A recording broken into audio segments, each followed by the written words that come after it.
My purpose is to bring clarity where there is complexity. My name is Francisco Milagres. I live in Brazil, but I serve customers across the globe. I've been doing this for a long time, and for the last 10 years, I've been doing this in partnership with OpenExO. And if you'd like to see more how we are doing this with companies across the globe, with customers in Asia, Europe, US, and Brazil, stick with me to know a little bit more of what we have been doing together. My journey with ExO started in 2013 when I met Salim at Singularity University. At the first time, one of my major challenges was how I could get the insights from the companies I met at Silicon Valley and how to bring lessons and insights from that to our country and also to help transform companies across the globe. So I was one of the first guests to get in touch with Exponential Organization's first edition book with Salim and a group of maybe 100 people. And we were invited by Salim to get in touch with the content, with the early version of the book.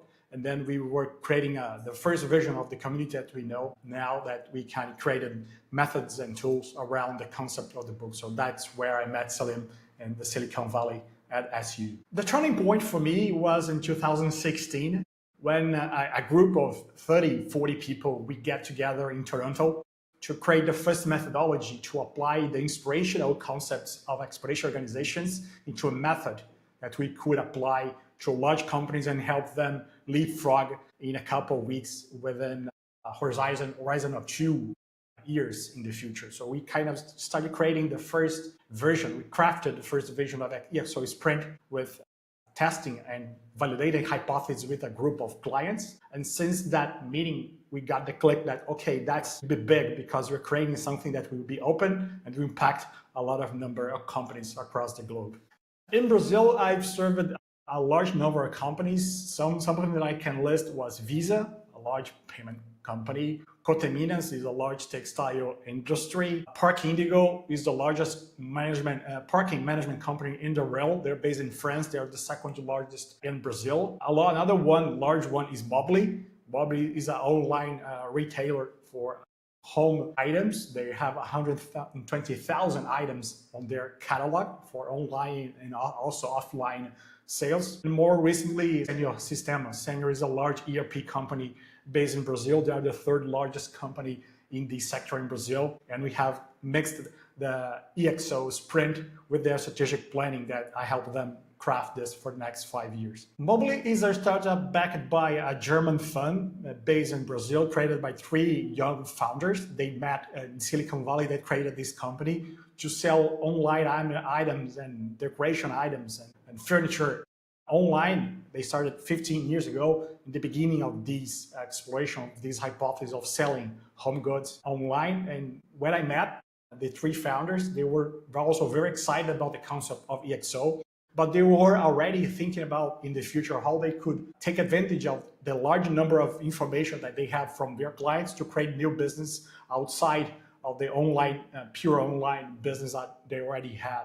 So one of the challenges that they had is how they can capture the behavior of their clients when they decide to buy a new item like a couch or something for their home, and apply this to serve this client in a large number of extending their service across not only the moment of acquisition. So we kind of help them to find hypotheses to test this. And first, we help them create a concept of the first offline store, grabbing a large number of items that you already, a large number of sellers online, creating offline selling, competing with offline retailers, but also help them create a new business to extend the tail of serving their customers across their journey. So services to support them at home, support them in their condo or their large buildings, and they could support their maintenance or some other services that are not only buying a couch or a sofa or a decoration item for their home, but how they can be a side of their customers to extend their lifetime cycle across their journeys. I kept connection with a couple of team members of Mobly after the sprint. And as far as I remember, one of the major challenges that they had is how they could capture the data from the customers interacting with them online on social network, asking them what is the physical store of Mobly, because of course there's no, to that time there was no physical store. So one of the major challenges that they have created initiatives is how they could capture the momentum of the media or maybe trending topics across series or Netflix or other programs online, how can capture that behavior and help the client select the items for their home based on the behavior online consuming maybe series or movies. So one of the initiatives that they created is how we can create Instagrammable places in their stores and also apply this to offline stores, crafting the items from their online catalog and creating offline experiences. So this is one of the initiatives that I can even see on the street. I can drive in São Paulo, I can see their large stores because this is a kind of a tangible way to see an outcome of the sprints. This is one of the initiatives that we could see that was created during the sprints. But recently they merged with a large offline company in Brazil. They're kind of the moment now to redesign their strategy for the future, merging an online and offline business, as they have recently finished an M&A strategy applied to their business across the future years. Coteminas is a large textile company in Brazil. They are created maybe a large number of years ago, created by the founder of a family, very traditional family in the textile business in Brazil. But I remember two major challenges when we applied a project such as an ExO Sprint with them. One is there's a very traditional business, textile industry, heavy industrial based in Brazil. So one of the challenges is how we can move from traditional industrial business to a large innovation that they are already competing with Chinese manufacturers, with startups creating products based in non-local production manufacturing in Brazil. So one of the challenges is help them craft their mindset from the founders, from the family, and from the head of innovation that is the third generation of the company. So one of the outcomes was help them create this innovation mindset, but applied to the family that was already in the core of the management of the company. But one of the key moments that I remember was when we helped them craft a new view for the company. Instead of moving to a company that is a textile based on selling products, and maybe selling physical products based on industry, we help them create an MTP that help them create the future for their purpose. So we have remember that we discussed with them is how we can move from a manufacturing company creating pillows. I remember they produced at that time 8 million pillows per year.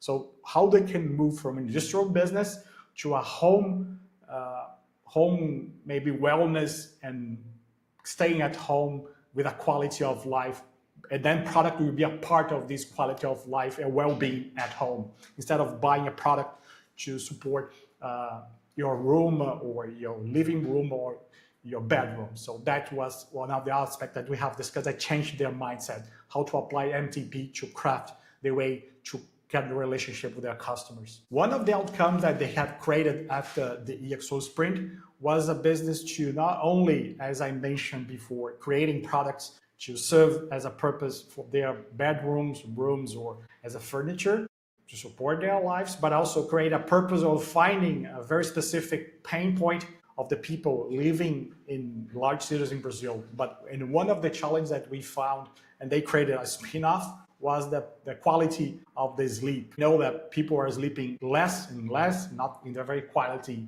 of sleep. And they created a company in the sector that they call sleep tech.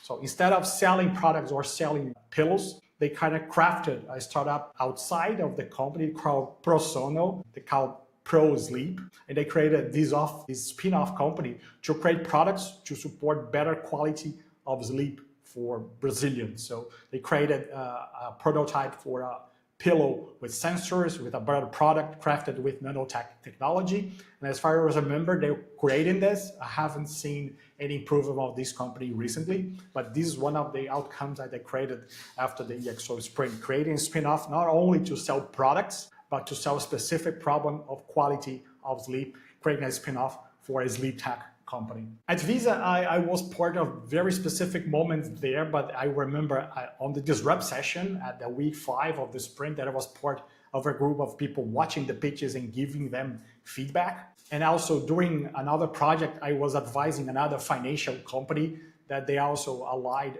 with Visa after the sprint, connecting startups in the ecosystem way of thinking about partnerships.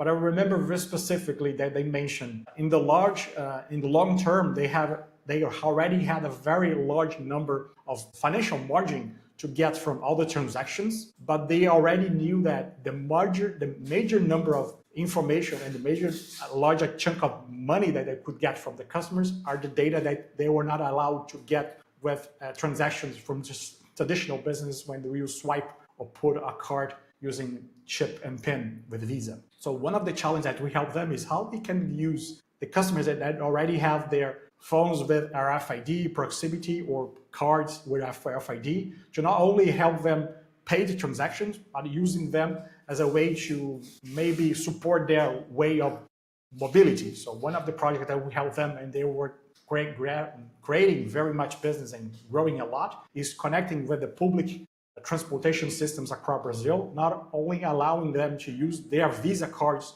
to pay the system for public transportation, but also use to other services. So it can help client define their behavior, not only to get transportation, but to get their marketing for specific products or services based on their behavior, or what time they will leave to go to the office, what are they raise the place that they would like to go to have fun after getting a metro or subway or a bus in Brazil using their Visa card. So they were adding an extra layer of data based on ideas that we have explored with them through the ExO Sprint at Visa here in Brazil. I met the founders and the CEO of Senior Systems for a while. I met them 5 years ago when they were already designing their strategic plan for the 5 years that the period finished in 2025. And they invited me to be part of the bid to hire the consulting to help them drive their strategy for the future. So I was part of the company discussing with them, and I was the waiting company with my company, Mirac, to design their strategy for the future for the following 5 years. And one of the major challenges was a company that usually, based on technology, they usually apply themselves, okay, we know what we are doing, we like to have a different approach for someone doing differently in this sector. And I brought them an idea of running an ExO Sprint to help them craft not only their strategy based on the core, but also how we can bring these new aspects of checking signals from the future, bringing exponential technologies, emerging technologies, and testing hypotheses of creating business for the edge of the company. Because when we could see for the strategy that we were designing for the future, they could grow very linearly from now until 2032. That's the end of the strategy period. But they needed to grow very fast until the end of this period, of course, pushed by the shareholders and the founders. And they would notice that we can only be that big if we created outside of the core business. And so we created a strategy to develop business in the near core, but also on the edge. And then we use the outcome of the ExO Sprint to, one, help them design the strategy based on these concepts, core, near core, and edge. And we have already a pre-signed agreement to run annual ExO Sprints with them, preparing their board, the management team, and the leadership to create a recurring funnel of opportunities in their near core and edge to fill out this gap, not only growing linearly in the core, but also bring opportunities in near core and also in the edge to multiply their growth by 5 in the next 6 years. Siemens Energy ExO Sprints, we had already with Open ExO 6 sprints, and I've been part of 3 of the 6 sprints. And I remember for the last 3-4 years, I have been working together, very different mindsets across different opportunities that I have been working with them. So during the first sprint that I was part with, I remember that the leader of the ExO Sprint of part of my team, and one of the major challenges that we had is how to apply exponential technologies to craft solutions for clean energy. And we have a very diverse group of team members from Europe and also from US, and also a mixed team of 2 Brazilians, I think 2 Europeans and 2 North American team members. And we had a very mixed team of scientists and business developers. And we had a very challenging approach because we're not able to apply the concept and grant approved initiatives by the end of the first sprint. But a very tangible outcome that we had on this sprint is that one of the people that was leading initiatives of the company, they could notice that they were not able, based on the company or the culture, to apply the concepts and create the initiative inside the company. Of course, by their own decision, this person decided to do that outside of the company, creating a VC fund. And now this fund is with a capital to create the initiative outside of the company. So this is part of the response of what we call immune system. So the company created the initiative, but not created the opportunity to that initiative thrive in a very exponential way. So that was part of the outcome that usually happens when a company is not specifically sometime applying or maybe using all the culture to help initiative thrive. That's one of the outcomes. The second sprint that I was part with, I remember we were discussing the beginning of these exponential growth discussions of LLMs and ChatGPT and AI that we are facing now. And we were changing two main aspects. One, we are going to use LLMs and ChatGPT inside our sprints. So it was a mind shift that we had to apply as LLMs as a part of a team member, almost of a team member of our ExO Sprint. So now we don't know how to work without these kind of tools.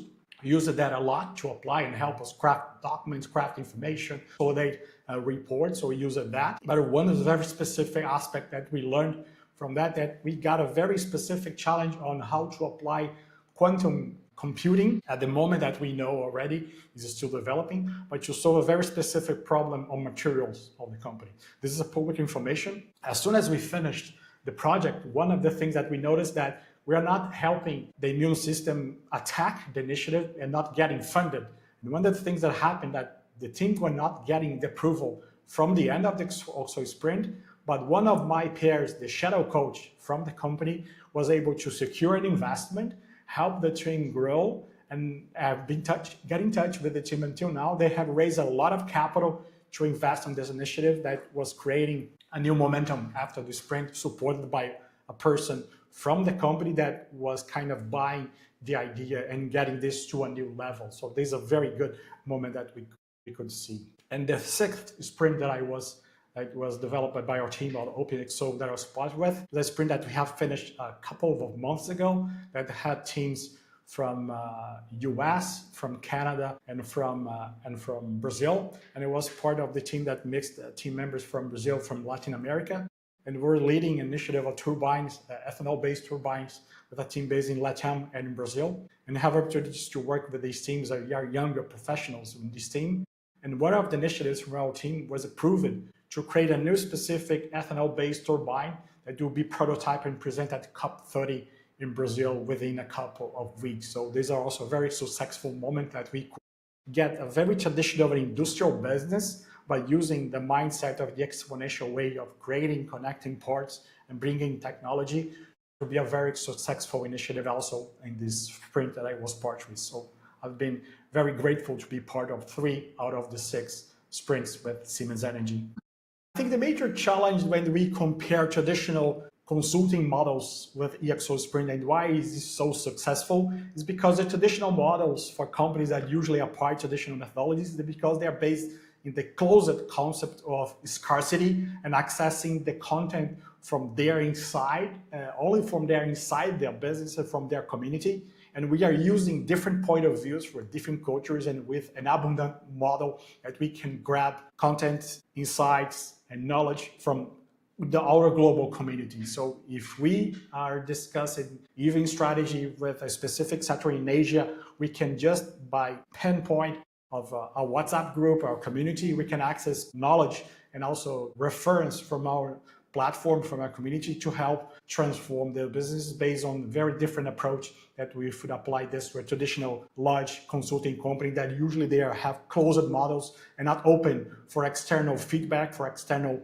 cooperation, and also to external insights from this global community as we have already here. So that's the main challenge that we could face, but also we can open this and we can use this as a differentiation if you compare to traditional models of consulting and advising in innovation, such as we do at OpenExO. I think one of the major challenge that you usually face when applying this kind of for large companies is that they must understand that they have a safe environment or a learning environment that they could test their ideas, they validate hypotheses, and they are open to test and make mistakes and learn from it. When we apply these ideas on traditional companies that they have the budget specific for a project, or they are pushed to only be successful because it is important for the money for the company, also for their careers. They are not open to test and maybe to validate themselves inside their business. But we can create a project like this with a very time-specific process, but also applying innovation, but also learning environment, a safe environment. We create an environment that a lot of people mention that after they finish the sprint, they return to their daily activities completely different because they are more able to test different, to learn, but also to tease other team members to think differently if they are not maybe restricted by traditional company. The main kind of leadership that I usually expect when I discuss projects such as ExO Sprint or maybe strategy for the future is the culture that allow the team members to test, hypothesis, validate, make mistakes, but also bring the learnings from these mistakes. I usually have a very specific phrase that I like to answer and to kind of tease my team members is I would like to hear some gentle insubordination from them. So do not accept all the premises that I present, do not accept all the rules that I put, do not use the tools that I present the way that I'm presenting you. So present me new approaches, present me new assumptions, new questions. And usually, sometimes, I usually prefer the team to ask forgiveness rather than permission to running some tests and validating the hypothesis. So this is on traditional business, large industrial companies are not accepted because you usually are defined to test within your limits and your criteria, but to test new ways of doing business or making money out of traditional way that we are doing. So be able to make failures, but also to learn from it and also grow on top of these learnings, I think are the main characteristics that I expect from the leader to allow this kind of behavior from the team members. The main learning that I've got when working as a coach or a leader or advisor or as a board member working with a project like this is technology that, as we have been seeing,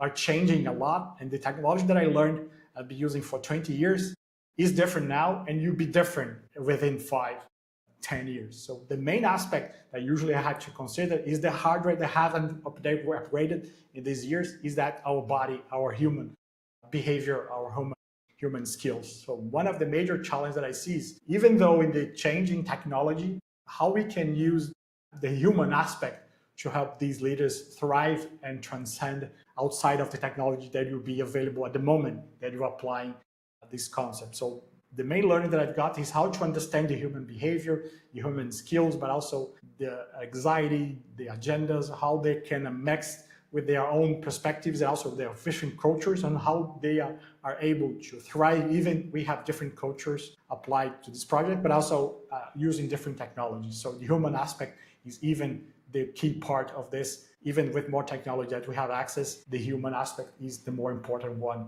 that I have learned. The most important traits that I think the coach must bring to the table are usually 3 that I also test, hypothesis, and also bring my kid. I have a 15-year-old kid. I usually test him and show that he will be the professional of the future. So be able to be curious by your life. So curiosity, the ability of ask good questions, and the cultural diversity. If you are exposed to travel, to reading, to different cultures, also asking questions and be curious is usually the behavior that we expect when you are a kid, but we are growing, we kind of lose some of these behavior. Be curious, asking good questions, we kind of are restricted by the company rules and the traditional behavior. So if you keep our mind as if you were a little bit as a kid, be curious, ability to have asking questions and be open to the cultural diversity, I think you'll be a good mix to bring as a coach, even independently of the sector that we are serving. I see that in the future, I see for sure part of our knowledge and a way of serving our customers through OpenExO is transferring a lot of this to our knowledge base and using AI to support our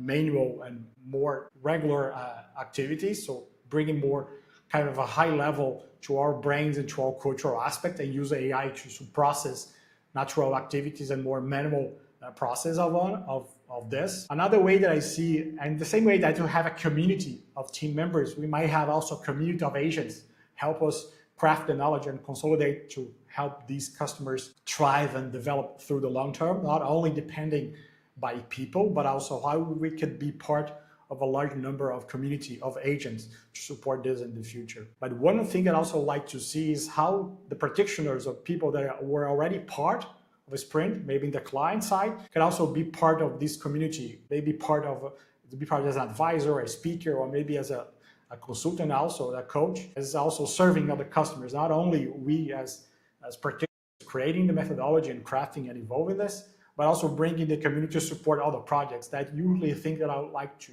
teach my customers. If you're part of a sprint, you are part of an alumni community, that you also can be part of supporting other customers in the future. Of course, putting aside the competition aspect in bringing your knowledge to support other clients that are connected through the community. One of the fun moments that I remember was the outcome of one large sprint of a large company, that we have a very male-focused team and only one female. And when we finished the sprint, she mentioned that she was not feeling very well exposed to the opportunity to present her initiative and to be able to, even in the company environment, allowing her to do so. She was not able to present her ideas. And of course, she mentioned to me that she was even thinking about quitting the company after finishing the sprint.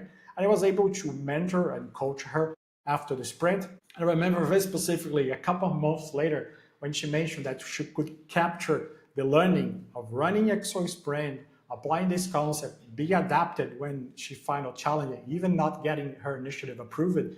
A couple of months later, she got in touch with me and told that she was appointed to be the head of a division of a very important innovation division in a specific country that she was looking to work where. And she was very happy because she could see that only happened because she was exposed to this journey of testing, validating, learning, and also be exposed to failure, but also to question herself what she could do differently. So this is a very good story. Unfortunately, I cannot open names, but I'm very happy to see that I'm still in contact with her. And she's also leading a global division in a company because she's applied the concept and even learned by the mistake that we had during the journey of the ExO Sprint. So she's now leading a global division at the company that she was aiming for. I would say if you're watching this, think about, is it worth it to connect with the community and work on a project like this? For sure. I think when I finished the first program at Singularity University, connected with Salim, capturing all the insights and learnings from an inspirational aspect and applying this to large companies across the globe, for me, it makes all the things that I like is discussing and working with different cultures, traveling a lot and working with different kind of companies, but also seeing these companies applying these concepts outside of their internal boundaries and creating businesses that will grow exponentially, help them in the future. So if you're thinking about applying this concept and helping a company develop for the future, but not only inside their company structure and within their immune system and helping those companies grow outside of their limits, for sure this is a way to work with and be part of the community. One of the things that motivated me most for the future is that I'm sure that the consulting industry and the business that we are doing now, that I've been doing for the last 20 years, advising lecturers, advising and serving as a board member, that will change completely in the future. If I would be able to keep working in this, but helping the industry change to a way that will be more adapted, to be more leveraged by AI, or to be more adapted to support these kind of our businesses to use this kind of way to create their future, you'll be good. But also not only for large companies that can pay a chunk of money to bring competent consultants, but also how we can reduce the cost and expand the impact to be more abundant, to helping any kind of company for any kind of number of founders and for any kind of size to apply this concept in a practical way. So if you can apply this, I would see that in the next 5-10 years, I would be very happy to see that if you can be more abundant to apply this concept in the future for any kind of company, for any size of business.